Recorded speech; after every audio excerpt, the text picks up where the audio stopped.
Hello বন্ধুরা, কেমন আছো তোমরা সবাই? আশা করি বেশ ভালো আছো। আমি মিম সুলতানা দোলা তোমাদের সবাইকে স্বাগত জানাচ্ছি গোজি 8-এ।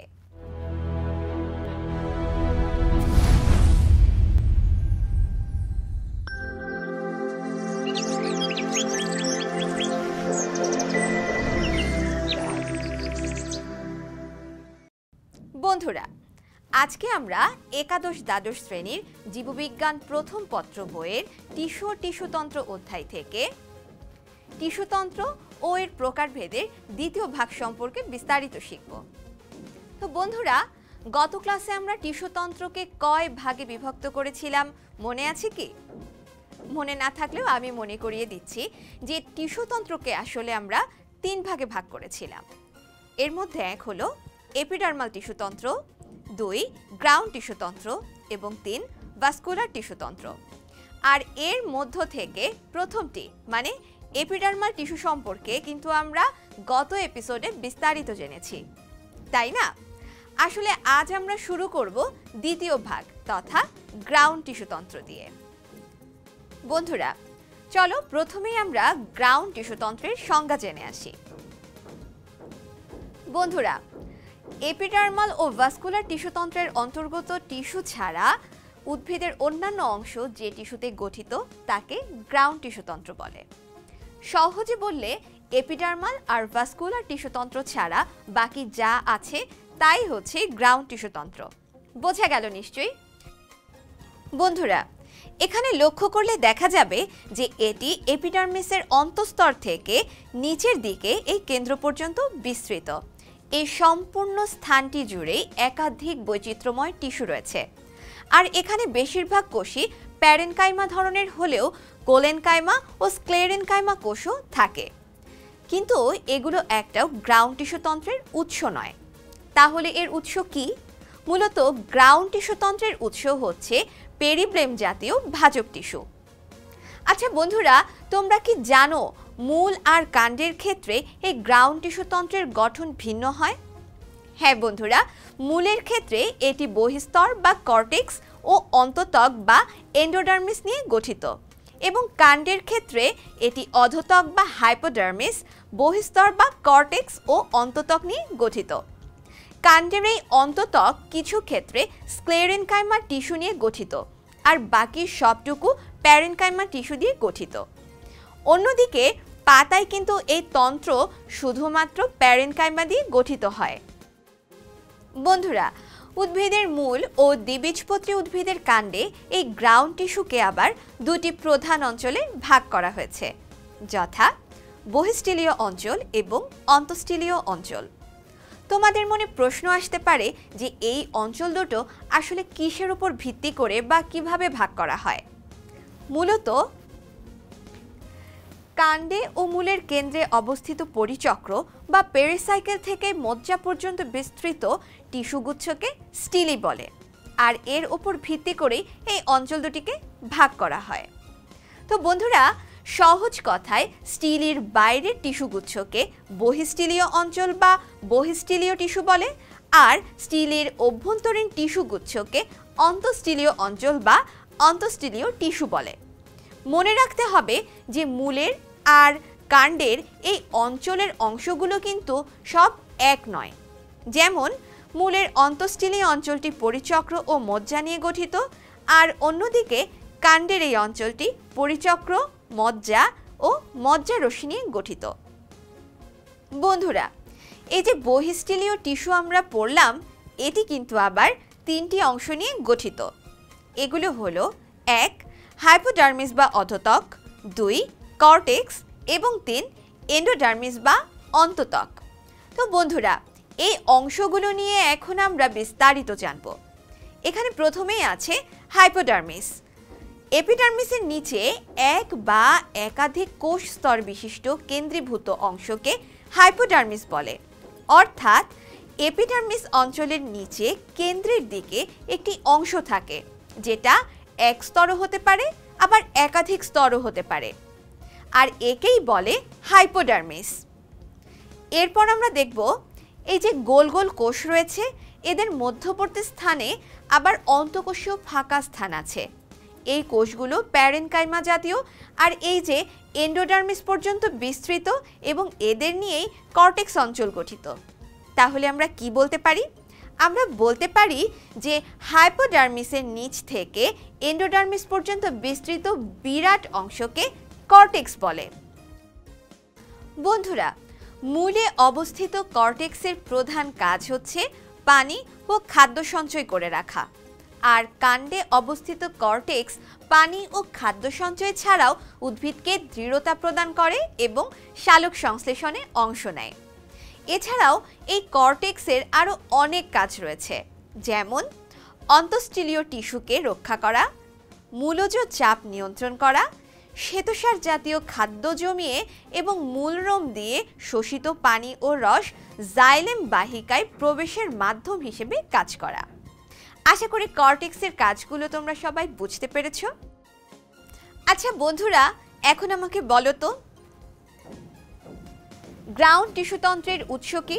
অপশন হলো ক মেসোফিল জাতীয় গ্রাউন্ড টিস্যু, খ কোলেনকাইমা জাতীয় ভাস্কুলার টিস্যু, গ পেরিব্লেম জাতীয় ভাজক টিস্যু এবং ঘ এপিব্লেম। সঠিক উত্তর হলো গ, অর্থাৎ গ্রাউন্ড টিস্যুতন্ত্রের উৎস হচ্ছে পেরিব্লেম জাতীয় ভাজক টিস্যু। বন্ধুরা চলো আবার আমরা পড়ায় ফিরে আসি। কর্টেক্সের পরেই আছে এন্ডোডার্মিস বা অন্তত্বক, যা কিনা একটি মাত্র কোষস্তরেই গঠিত। আর কোষগুলো হচ্ছে পিপাকৃতির, মানে পানির বা চালের ড্রাম থাকে না বড় সাইজের, এই কোষগুলো সেরকম আকৃতির, ঘন সন্নিবিষ্ট এবং অন্তঃকোষীয়, ফাঁকাহীন হয়। এছাড়া এটা অনেকটা ভেতরের দিকে অবস্থান করে ও স্টিলিকে কর্টেক্স থেকে পৃথক করে রাখে। তাহলে আমরা সহজে কি বলতে পারি? আমরা সহজে বলতে পারি যে কর্টেক্সের একেবারে ভেতরের দিকে অবস্থিত স্তরই হচ্ছে এন্ডোডার্মিস। বন্ধুরা, এই মূলের অন্ততকীয় কোষের প্রস্থ ও পার্শ্বপ্রাচীর সুবেরিন ও লিগনিন যুক্ত হয়ে সরু ফিতার মতো বেষ্টনী সৃষ্টি করে। এটি আবিষ্কার করেন বিজ্ঞানী ক্যাসপেরি, আর তার নাম অনুসারে একে ক্যাসপেরিয়ান ফিতা বা স্ট্রিপ বলে। অন্যদিকে দ্বিবীজপত্রী কাণ্ডের অন্ততকীয় কোষে এই ফিতা থাকে না এবং কোষগুলোতে প্রচুর শ্বেতসার দানা সঞ্চিত থাকায় একে এন্ডোডার্মিস না বলে স্টার্চ সিথ বলে। তো বন্ধুরা, এসবের পাশাপাশি এই এন্ডোডার্মিস কিন্তু অনেক কাজও করে থাকে, যেমন খাদ্য সঞ্চয়ে ভূমিকা রাখা, ভেতরের অংশকে রক্ষা করা, মূলজ চাপ নিয়ন্ত্রণ করা ইত্যাদি। বন্ধুরা, এতক্ষণ তো আমরা পড়লাম বহিঃস্টিলীয় অঞ্চল নিয়ে, এখন আমরা জানব অন্তঃস্টিলীয় অঞ্চল নিয়ে। আমরা জানি যে পরিবহন টিস্যুগুচ্ছ ছাড়া পেরিসাইকেল স্তর হতে আরম্ভ করে মূল ও কাণ্ডের কেন্দ্র পর্যন্ত অন্তঃস্টিলীয় অঞ্চল বিস্তৃত। মনে রাখতে হবে যে বহিঃস্টিলীয় অঞ্চলের মতো এটিও কয়েকটি অংশ নিয়ে গঠিত, আর এর মধ্যে প্রথমেই আছে পেরিসাইকেল বা পরিচক্র। এখানে লক্ষ্য করলে দেখা যাবে যে অন্তত্বকের নিচে ভাস্কুলার বান্ডলের বাইরে এরকম এক বা একাধিক স্তরে এই টিস্যু বিন্যস্ত অবস্থায় আছে, আর একেই পেরিসাইকেল বলে। তবে কিছু জলজ উদ্ভিদের মূলে এই কাণ্ডে এদের দেখতে পাওয়া যায় না। অন্যদিকে সাধারণত পেরিসাইকেল এক স্তর বিশিষ্ট হয়ে থাকে। বন্ধুরা, এখানে শুধু প্যারেনকাইমা টিস্যু অথবা স্ক্লেরেনকাইমা টিস্যু অথবা এই দুই টিস্যুর মিশ্রণ থাকতে পারে, যেমন এই যে কুমড়া ও কুমারিকা কাণ্ডে পেরিসাইকেল বহুস্তর বিশিষ্ট এবং স্ক্লেরেনকাইমা টিস্যু দিয়ে গঠিত। আবার মাঝে মাঝে স্ক্লেরেনকাইমা টিস্যু শুধু ফ্লোয়েমের মাথায় অবস্থান করতে পারে, আর এই অবস্থানকে হার্ডবাস্ট বা গুচ্ছটুপি বলে। তো বন্ধুরা, এই পেরিসাইকেল কিন্তু খাদ্য সঞ্চয় করে, কাণ্ডকে দৃঢ়তা প্রদান করে, এছাড়াও পার্শ্বমূল সৃষ্টি করা এবং কাণ্ডের অস্থানিক মূল সৃষ্টি করা এই অংশের কাজ। নিশ্চয়ই বুঝতে পেরেছো তোমরা। এরপর এর দ্বিতীয় অংশ হচ্ছে মেডুলা বা মজ্জা। তো বন্ধুরা, এখানে লক্ষ্য করলে দেখা যাবে যে এরকম কেন্দ্রে কিছু টিস্যু ঘনভাবে সন্নিবিষ্ট আছে, আবার কাণ্ড বা মূলের ভাস্কুলার বান্ডল দিয়ে গঠিত বা বেষ্টিত অবস্থায় আছে, আর একেই আমরা বলি মজ্জা। এই অংশটি গোল এবং পাতলা প্রাচীর বিশিষ্ট প্যারেনকাইমা বা স্ক্লেরেনকাইমা কোষে গঠিত এবং এটি গ্রাউন্ড ভাজক টিস্যু থেকে উৎপন্ন হয়। তাহলে সহজ কথায় আমরা বলতে পারি যে কাণ্ড বা মূলে ভাস্কুলার বান্ডল দিয়ে পরিবেষ্টিত একেবারে কেন্দ্রে অবস্থিত টিস্যুকে মেডুলা বা মজ্জা বলে। বন্ধুরা, সাধারণত একবীজপত্রী কাণ্ডে ভাস্কুলার টিস্যু বিক্ষিপ্ত অবস্থান করায় সুনির্দিষ্ট মেডুলা গড়ে ওঠে না। অন্যদিকে দ্বিবীজপত্রী মূলে মেডুলা নেই বললেই চলে, কিন্তু একবীজপত্রীর মূলে মেডুলা রয়েছে। বন্ধুরা, সাধারণত খাদ্যবস্তু সঞ্চয় করে রাখাই এই মেডুলার প্রধান কাজ। তবে এটি যদি স্ক্লেরেনকাইমায় গঠিত হয় তবে এটি উদ্ভিদ দেহকে দৃঢ়তা প্রদান করে। তো বন্ধুরা, আমরা তো এতক্ষণ মেডুলা সম্পর্কে শিখলাম, কিন্তু এই যে এখানে দুটি ভাস্কুলার বান্ডলের মাঝ বরাবর মেডুলা থেকে পেরিসাইকেল পর্যন্ত বিস্তৃত দেখতে রশ্মির মতো যে টিস্যুটি রয়েছে, এটি কি বলতে পারো?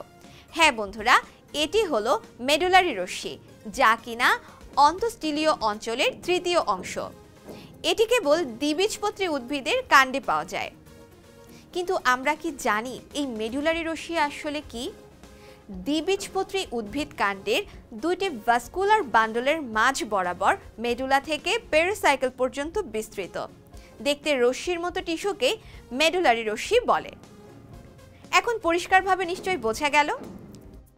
বন্ধুরা, এই রশ্মির টিস্যুগুলো কিন্তু সরু ও লম্বা প্যারেনকাইমা কোষে গঠিত ও পাতলা প্রাচীর বিশিষ্ট। এই মেডুলারি রশ্মি পানি ও খাদ্যবস্তু পরিবহন এবং সঞ্চয় করে রাখে, এছাড়াও প্রয়োজনে সেকেন্ডারি টিস্যু সৃষ্টি করে।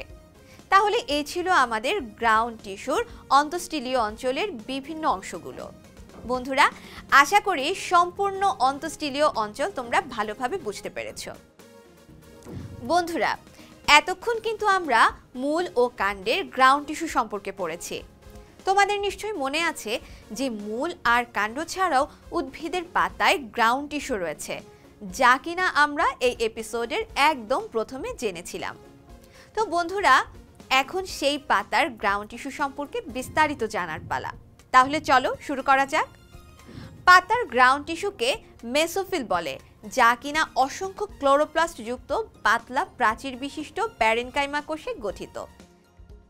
এক্ষেত্রে যে সকল পাতা বিষমপৃষ্ঠ হয় সেসব পাতায় মেসোফিল প্যালিসেড প্যারেনকাইমা ও স্পঞ্জি প্যারেনকাইমা এই দুই ধরনের কোষে বিভক্ত। এই প্যালিসেড প্যারেনকাইমার কোষগুলো ঘন সন্নিবিষ্ট লম্বাভাবে বিন্যস্ত, আর অন্যদিকে স্পঞ্জি প্যারেনকাইমার কোষগুলো প্রধানত ডিম্বাকার, অনিয়ত এবং শিথিলভাবে বিন্যস্ত। আবার সমদ্বিপৃষ্ঠ পাতার মেসোফিল শুধু এক ধরনের প্যারেনকাইমা নিয়ে গঠিত হয়, মানে এক্ষেত্রে হয়তো স্পঞ্জি প্যারেনকাইমা থাকবে নতুবা প্যালিসেড প্যারেনকাইমা থাকবে। আর এর মাত্র একটাই কাজ, সেটা হলো সালোক সংশ্লেষণ প্রক্রিয়ায় খাদ্য প্রস্তুত করা। আজ তাহলে এ পর্যন্তই রইল। তোমাদের সাথে আবারও কথা হবে আগামী ক্লাসে। সে পর্যন্ত তোমরা সবাই ভালো থেকো, সুস্থ থেকো এবং অবশ্যই GoG8 এর সাথেই থেকো।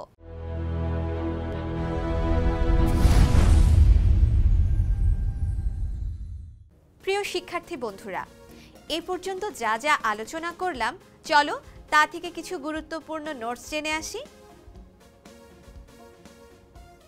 গ্রাউন্ড টিস্যুতন্ত্র।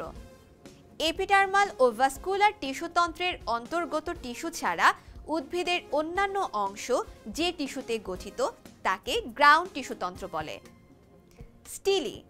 কাণ্ড ও মূলের কেন্দ্রে অবস্থিত পরিচক্র বা পেরিসাইকেল থেকে মজ্জা পর্যন্ত বিস্তৃত টিস্যুগুচ্ছকে স্টিলি বলে।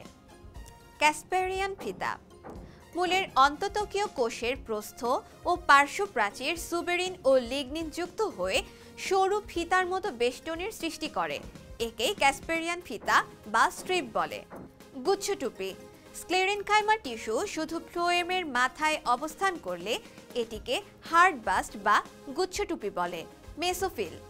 পাতার গ্রাউন্ড টিস্যুকে মেসোফিল বলে।